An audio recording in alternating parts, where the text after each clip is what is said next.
I'm back.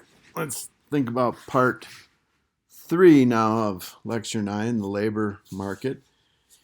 And we've talked about the gender pay gap, the glass ceiling, and the idea that women make 75 cents on a man's dollar, 80 cents on a man's dollar. Even in Iceland, it was 88 cents on a man's dollar. And the question is why? Human capital differences is the first explanation. The old, in terms of what an economist would say, is that education and work experiences are different between men and women, and women potentially take more breaks from paid work if they have children. And it's estimated that a mother of two loses about $200,000 of her potential earnings after childbirth. So there is that asymmetry in terms of just the physical phenomenon of having kids. And the question is that legitimate enough to generate this kind of pay gap? And is that legitimate enough to this kind of wealth accumulation gap, right?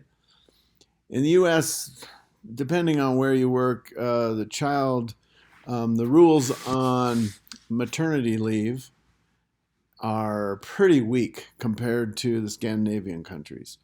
So my wife had a baby in Sweden, and she got 15 months maternity leave. 15 months, not 15 weeks, not 15 days, 15 months. I got 3 months as paternity leave. 3 months that I was not supposed to go to work. Now we could share that so that 18 months could be split up 9 and 9, or could be split up so I got 4 and she got 14. But I had to take at least 3 as a man, and she could not take all 18 months because I had to take it. And the idea there is that the man is as responsible as the woman for the child. And so they have mandated it in law that the man has to take 3 months paternity leave. And so if you're in downtown Stockholm, you will see men pushing baby carriages all over during the middle of the day because they are on paternity leave. Now in the U.S., there's no paternity leave unless you push for it. Unless you here in the states you can ask for it, but then your employer has to agree to it.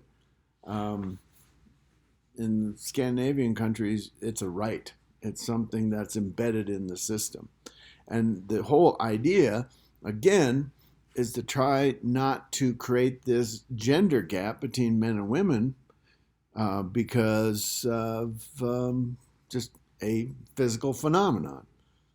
Now, you can ask Swedish women, Scandinavian women, is there still discrimination? Is there still an old boys network, glass ceiling, etc.? And they'll say, yeah.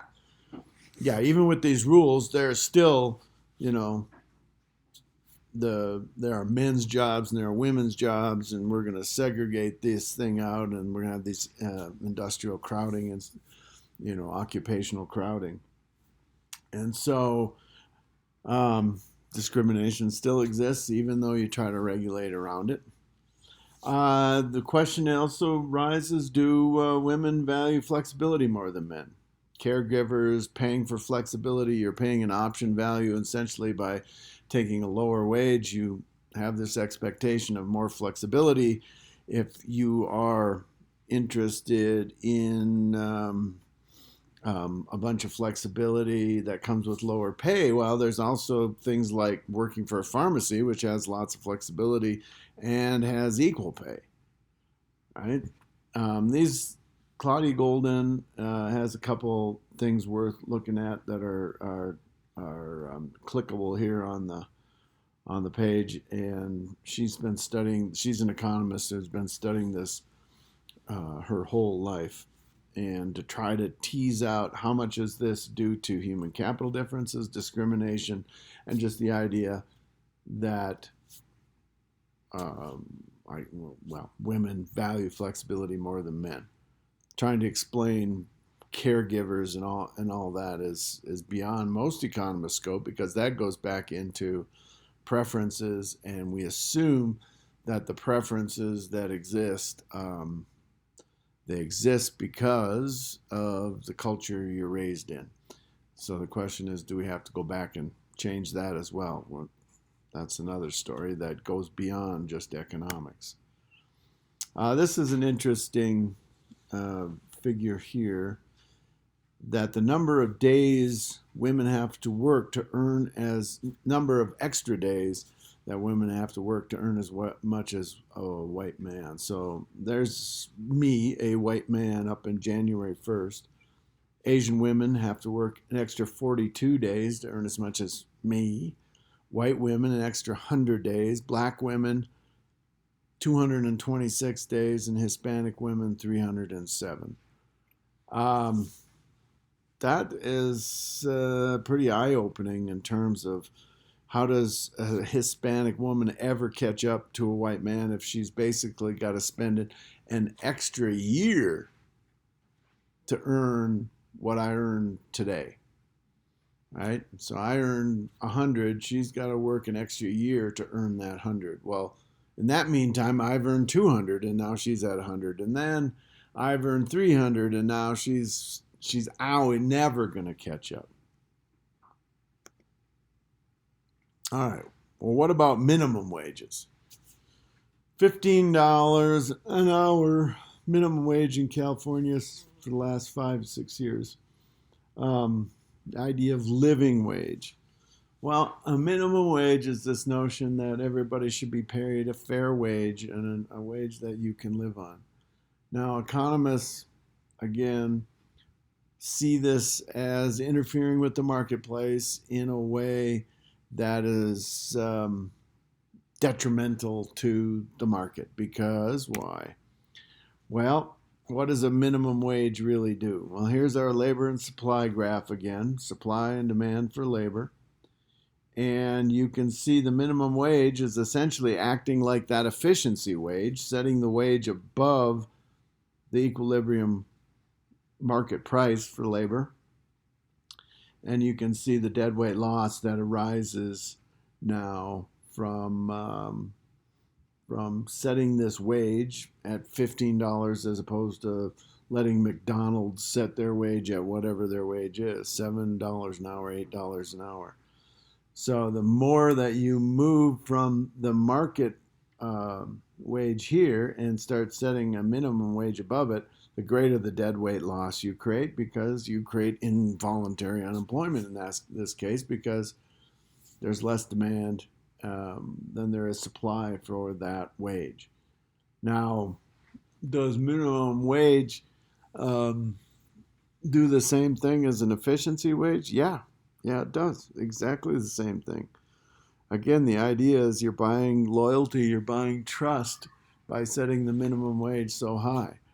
And you're creating the question is, are you creating a better pool of applicants by setting the minimum wage higher? Well, maybe, maybe not. I mean, if I was running a business and the minimum wage was 15, I would pay $20 an hour, an efficiency wage on top of the minimum wage, because I wanted to attract an even higher quality set of laborers. So the minimum wage acts as, in some ways, you can even think of it almost like a reverse tariff, right? A tariff lowers the price because you're importing goods and services from somewhere else.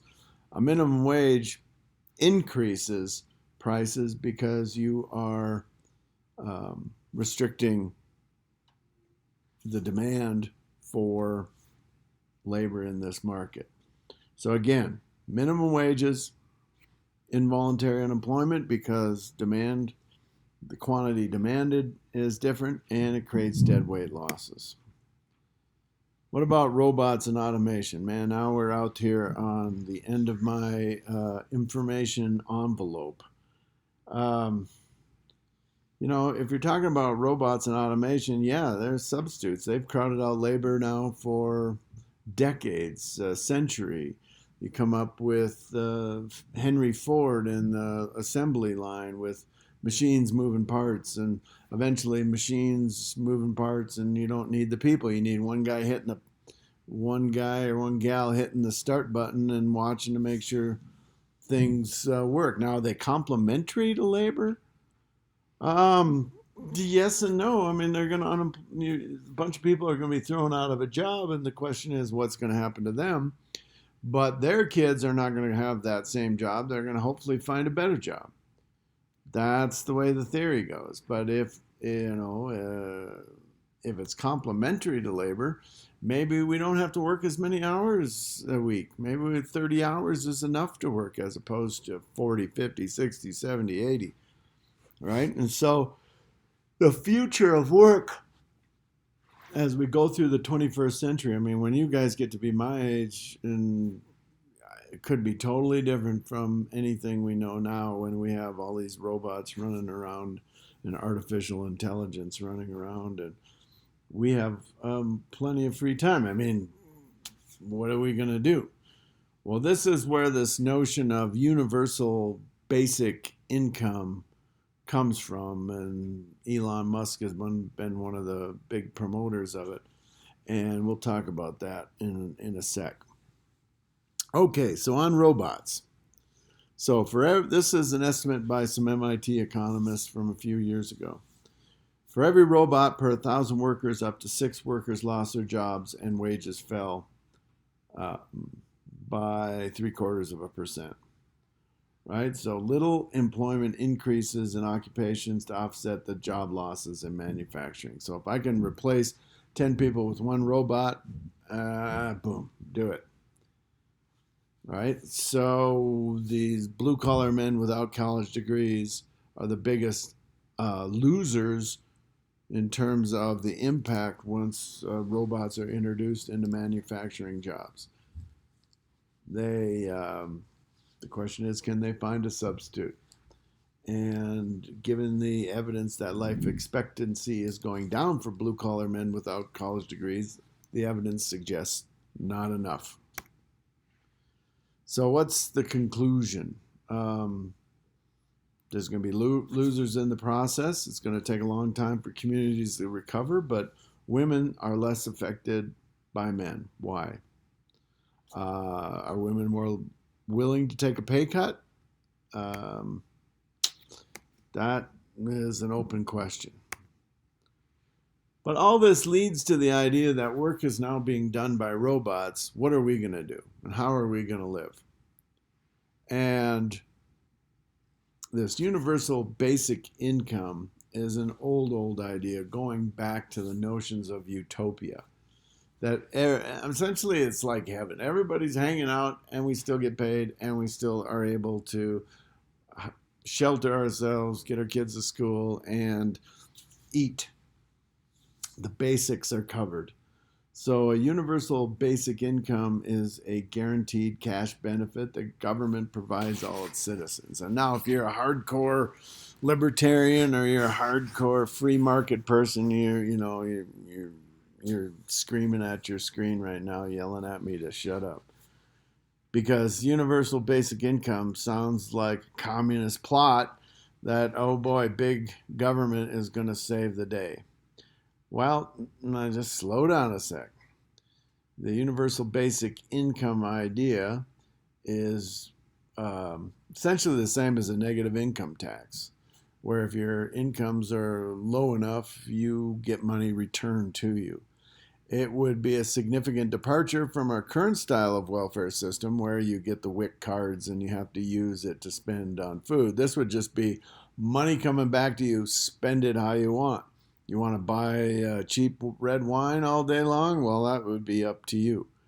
Okay, and so you say, well, this is just a crazy idea that would never happen in the United States. And I say, no, you're wrong. It happens once a year up in Alaska, right? Their permanent mineral trust fund, they take the interest and divide it up by the number of people in Alaska, and they get a check every year for, depending on the rate of return on the permanent mineral trust fund from their oil, somewhere between $1,000 and $2,000, man, woman, and child. So if you are married and you got 10 kids, that is 12 people times $2,000. You're getting a pretty nice chunk of change here from the Alaskan state government.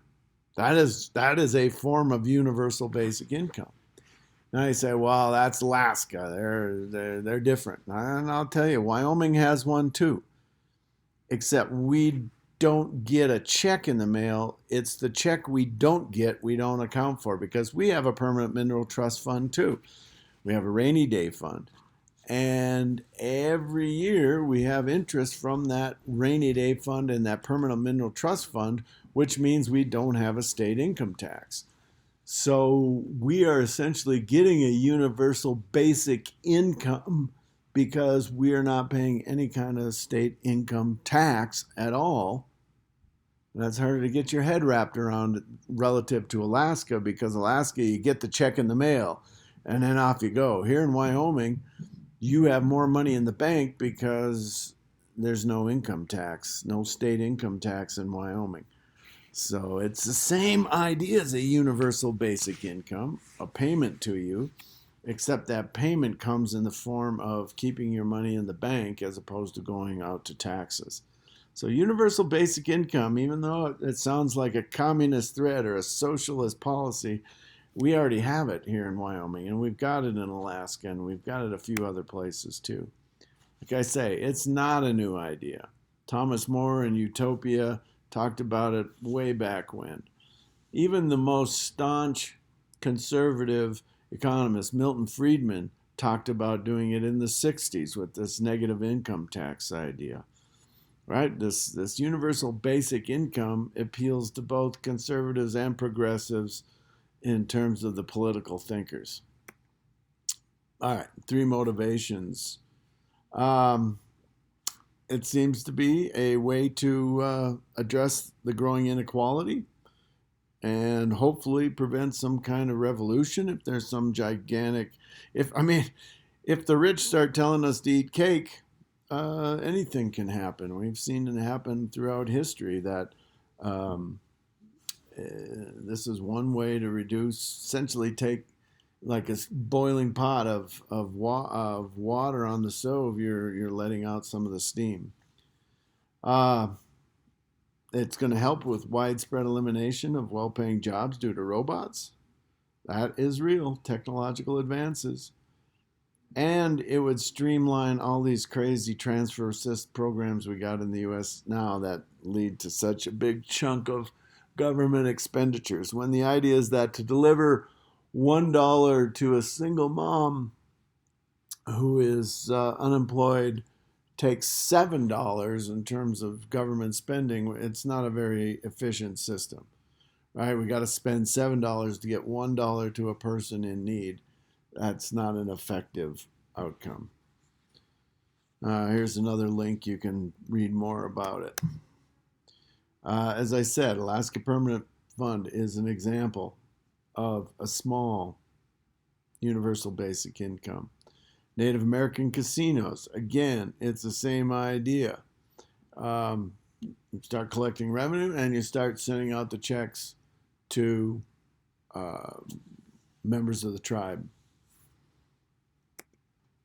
So what are the arguments for universal basic income? Administrative, get rid of this bureaucratic inefficiency by just sending everybody a check and letting them spend it. Humanistic, in that everyone should have a right to share in the common good that's on the planet, and it shouldn't be hoarded by a bunch of super rich folks who want gold-plated toilet seats and laid jets and etc. Anti-poverty strategy. A feminist strategy, it's compensation for unpaid labor at home. If especially like in this pandemic where women are taking the brunt of both having to work at home or being unemployed and being the main caregivers and being the main child rearers, etc. Technology, again, the robots, and a citizen's dividend as a way to phrase it. Well, you call it citizen's dividend in there, you're sounding very communist, but we already have them, my friends. Arguments against it. Jobs is a better way to end poverty. We don't want to give scarce resources to people who don't need it. You know, rich folks, they shouldn't get an extra check. It's going to crowd out people's incentive to look for paid work. Now they're just going to wait for their $1,000 check and sit on the couch. And it's also going to reduce the incentive for innovative ideas. Too expensive, increase taxes. Well, yeah, all those things could be true. Um, Wyoming pays for 50% of their public goods with money from out-of-staters. Has that reduced any of your incentives to work hard? It hasn't reduced mine. Has that reduced my incentives for innovative ideas? I hope not. Is it a, yeah, so you can go through this list and think about it. Well, right now, the pandemic is really a natural experiment for UBI. I mean, think about it. Republicans, small government Republicans, have run up one of the, along with the Democrats, have run up, and Donald Trump have run up one of the largest deficit and in history. But it is basically a natural experiment for universal basic income because they sent out checks of $1,200 to everybody who paid taxes last year. I know my son got one, my daughter got one. I guess I didn't get one, but maybe I didn't qualify. But that was universal basic income, just cutting a check, right? So Spain has started to do it this summer. Basic program to support almost 900,000 households. We're going to see if it just caused everybody to just, hang out, do nothing. I got money in my pocket. I'm just going to now, I'm totally unmotivated to do anything. We'll see. I mean, they're going to be monitoring this program a lot. They'll be monitoring the one in the U.S. to see where did that $1,200 go. And matter of fact, most of it people saved. They didn't spend all of it. They put it away for their own rainy day account. So universal basic income is an idea that is here to stay. There's going to be political fights about it. Conservatives are going to support it. Conservatives are going to hate it. Progressives are going to support it. Progressives are going to hate it. But it's just this notion that there's a lot of bureaucracy to these transfer programs we already got. Let's just get rid of that and let's just send everybody a check and let adults spend it wisely. Or in the case of Alaska, we're going to send a check to each and every member of your household, whether they're 1 month old, 1 year old, 10 years old, or 100 years old. You're still going to get a check for them. Keep your eyes on this. This is going to be a big thing in your lifetime, is what I do believe. Okay. So yeah, this is more just wrapping up the Spanish story. So that's it. Labor and economics is pretty interesting if you're interested to know, are you paid what you're worth? And there are lots of reasons why you should be. There's lots of reasons why you shouldn't. And part of this holds around the globe. It doesn't really matter what country you're in. You're always interested in, am I being paid what I'm worth? And to figure out why the market fails, the labor market fails, you've got to understand these notions of efficiency wage, discrimination, that some people believe in the labor theory of value, some people don't. And labor economics touches us all because we all need some resources to live on. And your work is important. And it's important to you and it's important to society. All right. If you got any questions, send me an email and we can talk about it. And I will get the quiz questions out this Friday.